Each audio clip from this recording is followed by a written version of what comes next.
এই দেখুন তরকারির থেকে জল বেরোতে আরম্ভ করেছে।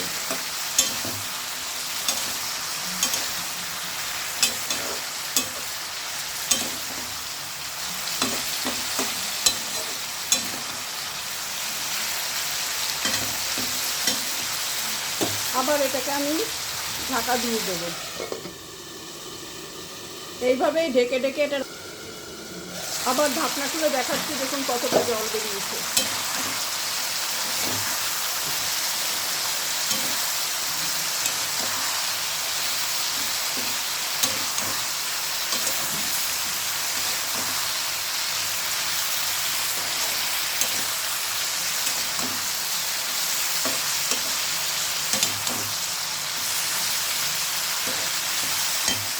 এইভাবেই রান্না করতে হবে। যদি প্রয়োজন হয় আমি সামান্য একটু গরম জল দেব।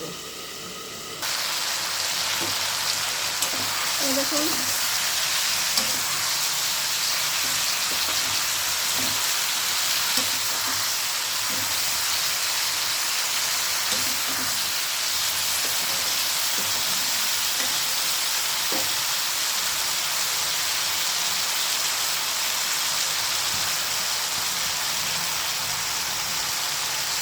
এবার এতে আমি একটু সামান্য গরম জল দিয়ে দিচ্ছি। একদম সামান্য একটু গরম জল দিয়ে দিলাম।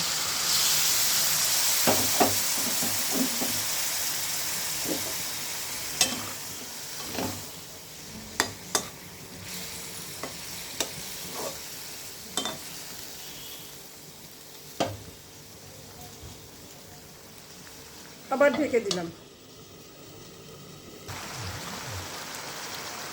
এবার আমি একটু সামান্য নুন দিয়ে দিচ্ছি।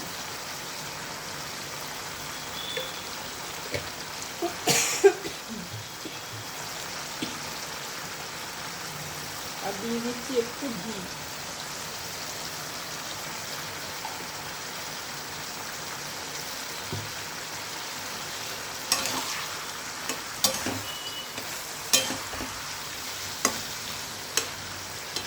এই তরকারিটার বেশি ঝোল হবে না, এটা গা মাখা মাখা তরকারি হবে। আমি আবার এটাকে ঢেকে দিলাম। এবার আবার ঢাকনা খুলে আপনাদের দেখাচ্ছি।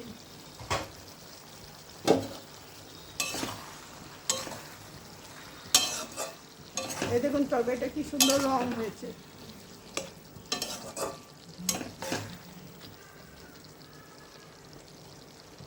আলুগুলো এখনো সেদ্ধ হয়নি, আলুগুলো একটু সেদ্ধ হোক।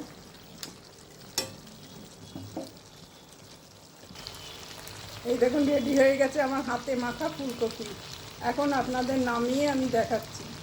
যদি আমার রেসিপিটা ভালো লাগে তাহলে অবশ্যই বাড়িতে আপনারা ট্রাই করবেন। ট্রাই করে দেখে খেয়ে আমাকে কমেন্ট করবেন, আর একটা লাইক শেয়ার দেবেন, আর সাবস্ক্রাইব করে দেবেন, যাতে আমার রেসিপি আরও অনেকের মধ্যে ছড়িয়ে পড়ে। এই দেখুন একদম রেডি আমার হাতে মাখা ফুলকপি। আপনারা অবশ্যই এটা বাড়িতে ট্রাই করবেন। ট্রাই করে আমাকে কমেন্ট করে জানাবেন। যদি আমার রেসিপিটা খুব ভালো লাগে তাহলে আপনারা একটা লাইক করে দেবেন। আপনাদের একটা লাইক আর শেয়ার পেলে আমি আরও অনেক অনেক রেসিপি দেখাতে উৎসাহ পাবো।